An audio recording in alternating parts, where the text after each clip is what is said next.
I believe you wanted to give a shout out to some of the collaborators who helped on the film. Oh yeah, for sure. Yeah. I can start. You want? Oh, sure. First, we'd like to thank all the people who acted in the film. Vlad first, who is location sound recordist extraordinaire Vlad, who also acts. You're welcome. Sophie, who was opposite Vlad. And we also have all of our voice actors who voiced the many fake podcasts we did. We had, who else did we have? We had our camera assistants, 3 of them throughout the course of this 6-day shoot, usually one at a time. And we also have Mackenzie here, who recorded about half the songs. And who else do we have? Gil Goletsky, who recorded the other half. Paige Smith, who co-wrote the film, did costumes, wore a lot of hats, was an invaluable piece of feedback throughout the entire post-production process and throughout the whole film in general. And David, who is here, was our Pender Island actor, our only Pender Island actor. And lastly, I'd like to make a special shout out to Matt Stefansson, who is our re-recording mixer sound designer. Is he around today? He's not around today, but he gave the film its sound mix, which we're eternally grateful for. He is a hero, and I'd like to give him a round of applause because he did incredible work. It sounds pretty good in here, doesn't it? Yeah, Oh, yeah. It's the best I've heard it since mixing the film, for sure. Yeah.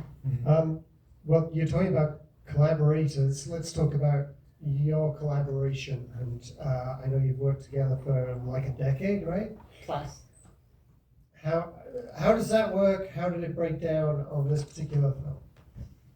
Yeah, directing with Devin is funny because there's no element of the film where one of us has absolute authority, but we definitely have our own zones of competence.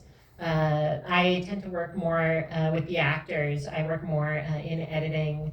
When we're writing, I tend to be a bit more focused on minutia and small things and little details of like where the buttons for the scenes will go, the details of dialogue. Devin focuses a bit more on structural and conceptual elements. And that extends into post-production when Devin handles more of the color work and a lot of the finishing, and I'm more preoccupied with the edit and the sound. But we're always watching what each other is doing and giving each other feedback at every single stage of the film, which, as we said, was made over a period of years. I think what you said. It's wonderful to kind of split duties because I always like to say that I love shooting movies, but I don't like film sets. And so being able to just pick and choose the parts of filmmaking that I really like doing, which includes part of directing, but a lot of shooting, and being able to, if I don't have an answer going, what do you think? And I can, having that ability is really incredible. And also, editing is great because I can just sit on the couch and be very lazy while you do all the hard work, and I just go, try this, and you'll spend 2 hours doing it. We'll do it. Okay, that didn't work. Yeah. Vlad, do you remember how this was first pitched to you? I mean, that was a long time ago, so my memory's pretty spotty, but I think we did the short first, so it was pitched as a very low commitment sort of thing. 5 years later. Basically, we shot a short film. The footage from it is included in the feature. So before we decided to do a feature, we did a short film. Tell us which footage that was. Oh, that was the footage in Vancouver as opposed to the footage in Pender Island. So they told you have to walk through the streets listening to something and no acting is required. Yeah, they basically said, you like to walk around anyway, so you're in camera for us. And I was like, okay. And that's how it was pitched. Well, I hope they bumped the wage when you actually had to go to the Pender Island and perform. And maybe, I don't know, they'll remember better. I think you've got the Thanks, Canada Council. So there's clearly, there's a lot of the Third Reich, there's a lot of ancient Rome, there's a lot of discrepancy between what we're hearing and what we're seeing. Was that kind of the genesis for this? Yeah, this whole film is based off a ski trip I was on, where my wife, who I actually want to thank for having 5 years of patience throughout this production and helping so much, she's great. And we went on a ski trip where I made the silly decision not to ski. I was like, I want to just chill. I hadn't skied in like 10 years. And so I had just started listening to a book called The Coming of the Third Reich by Richard J. Evans, which is the book we used in the film. We somehow got the rights from this guy. And I started listening to, as things descended into horrific terror, I would feel this incredible irony between what I was experiencing, which was, the Big White is this incredibly cloistered little enclave of mostly extremely wealthy people going about their days. And I was just listening to the most disturbing, but in-depth, it really is like 55 hours long, audiobook I'd ever heard. And so there was this tension in me of not only just what would everyone around me think if they knew I was listening to, but a general sinking, sick feeling I felt in my gut about both the past and the future. And I thought, wow, this feeling, let's spend 5 years putting it on screen. But that is the genesis, at least. So luckily, 5 years later, it seems almost quaint that we would be afraid of authoritarian resurgent passion. Let's open it up, right on the back row. Yeah, I obviously didn't know that it would be like tremendous podcast type content like on the movie, and I really enjoyed the sort of the divergence between it is sort of like the modern surroundings and kind of like the dire and the podcast. But I always thought it was just kind of cool to see someone make a movie that's kind of partially about kind of like a lot of what we view as kind of smart or kind of intelligent way to live actually kind of detached from or everyday sort of realities, right? Like the guy kind of walking around listening to a podcast about stuff that's happening far away and kind of not as much taking care of his own life. And was that kind of intentional, or did that kind of just come out in the process of filmmaking, like it's completely unintended? I'm just curious. Yeah, I would say it is definitely intentional. I think very often about how so many aspects of our world, the way I put it, is held together by glue and popsicle sticks. And often our existence is based on kind of ignoring that fact en masse in almost every moment of every day. Like almost everything that seems like the most polished seeming thing in the world to you is typically held together by glue and popsicle sticks. Anybody who's worked within or is close to someone who's worked at a film festival knows that the best of them is held back together by glue and popsicle sticks. And it's definitely a feeling that we wanted to communicate on screen, this feeling of that to some extent we are assembling our lives, what we imagine they are supposed to be, what we imagine they're supposed to come together to form, to make us happy. We're just building it out of all these pieces, and sometimes those pieces are things that, like, for whatever reason, we find ourselves unable to get to. Maybe we're neurodivergent, maybe it's economic, class, cultural circumstance. It can be all sorts of things, and it's definitely something we were very conscious of when making the movie. Yeah, I'm gonna bring you the mic because you're nice and close. In regards to the soundscape, I'm just curious how much of it was the live set audio and how much was full. I love this question. It's a huge mixture. Sometimes stuff is recorded years after the fact, not only the Foley, but dialogue. You're far away, so you can't see what their lips are saying anyway. Sometimes there's written years after the fact. Like there's a scene where the Daniel character says he's proposing. That was written in 2023. We had no idea what was going to Who's the Daniel character? Daniel Jeffrey, who is here, who is wonderful. We didn't thank him by name. Yeah, one of the actors.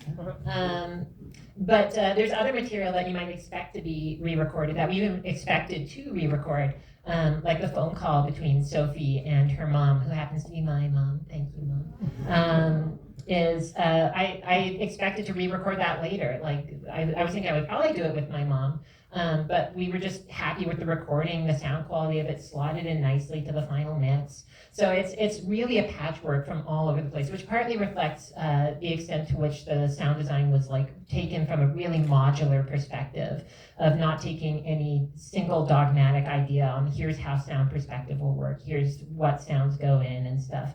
Everything is very built for purpose, shot by shot, beat for beat, in terms of what sound is placed where and where it's sourced from. I also want to talk about the ambience because that was a fun one because it was the result of actually most of the surround stuff, like the crazy 7.1 sound, that is mostly Foley and sound effects and stuff we recorded later. So anything that's like big, like the train and all that, that's basically completely fake. But then there's occasionally there's a squeaky bike, and like the fourth shot of the movie where a bike moves across frames, it's very funny. That happened to be what the camera audio on the day. That was actually what that bike was. So occasionally something will poke through. There's also an element of improvisation, right, in the dialogue scenes. You want to talk to that? Yes, that's correct. Well, tell them about the long dialogue scene and the context of how we recorded that. Whose idea was it? Anyway, they had us get actually drunk on real alcohol, and then You got organically drunk. and we had sort of like just an arc to the scene, and we had to sort of speak our own truth about how we imagine these characters are feeling about each other and their lives. And basically, they just let us run with it for, I don't know, 10 minutes, and just kept whatever was working. And so, yeah. That sequence becomes kind of the core of the film, the backbone of the emotional backbone of the film. Yeah, little did we know.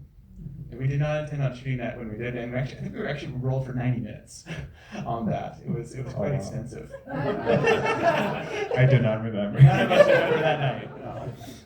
Yeah. Thanks. Yeah, so really consistent visual language going on. You almost always have the characters like embedded in the layers of like the foreground and background, and they're almost never in the foreground. You also kind of have this layering going on with the cross dissolves that really add this atmospheric quality to it.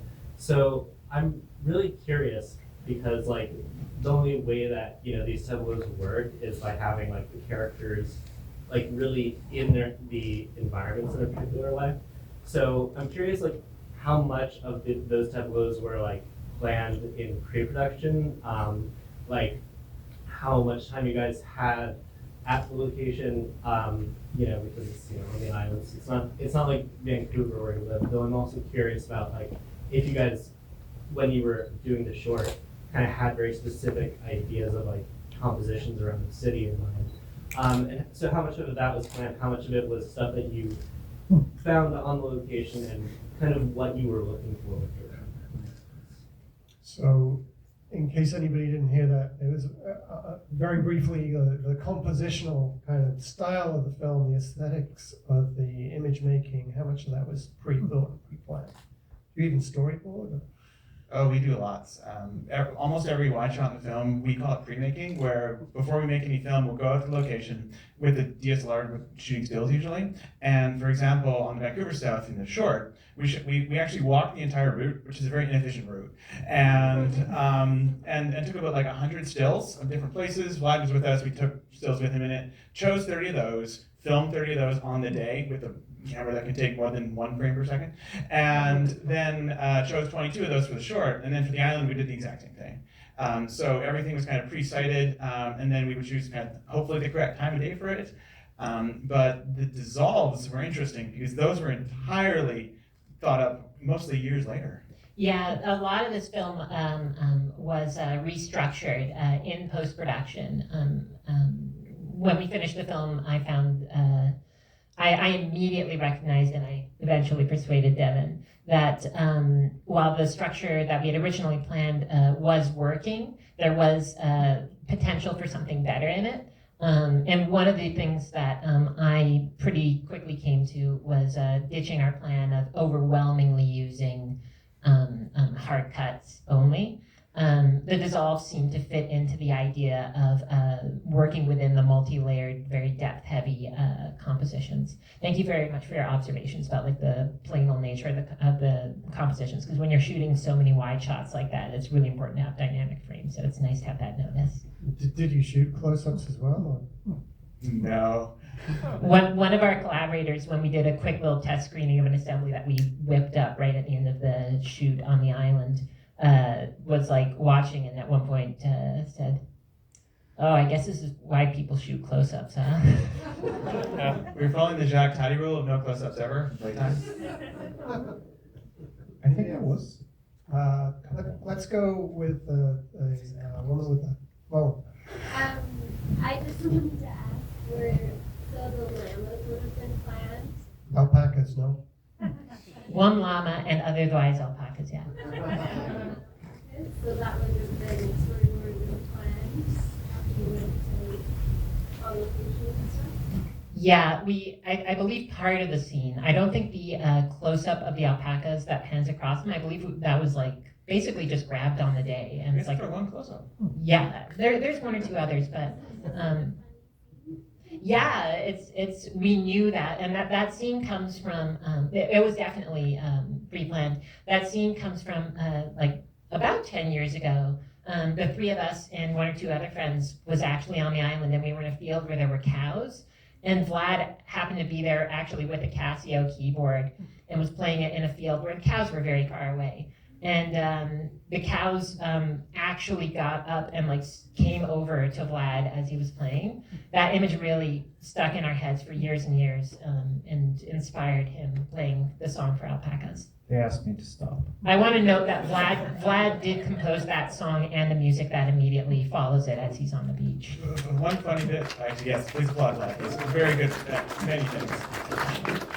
But one funny thing I love about that scene is that the actual production audio is the person who owns the farm shaking this giant shaker can off the camera, right? Because they don't respond to music, they respond to shaker cans.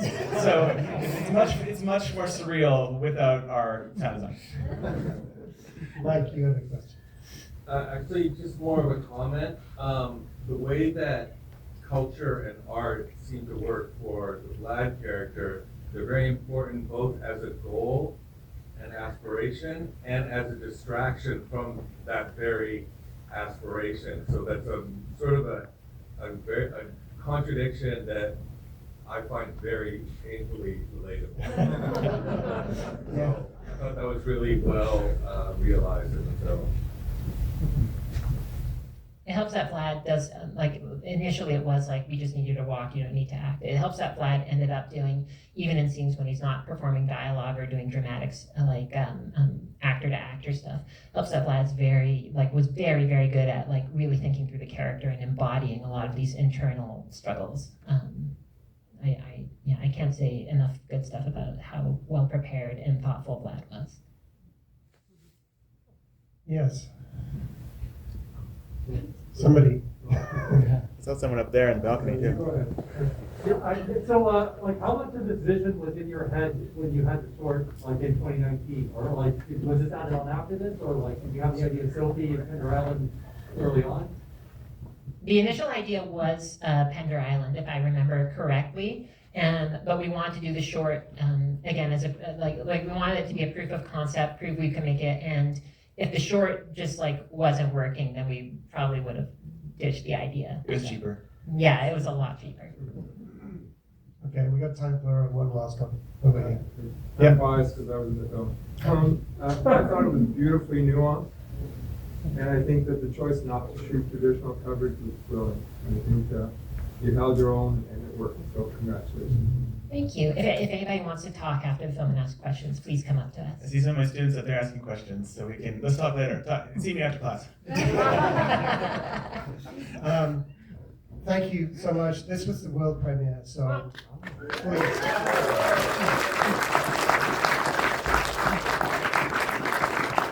And if you could let them escape to the atrium before congratulating them, that would be appreciated also. Thank you.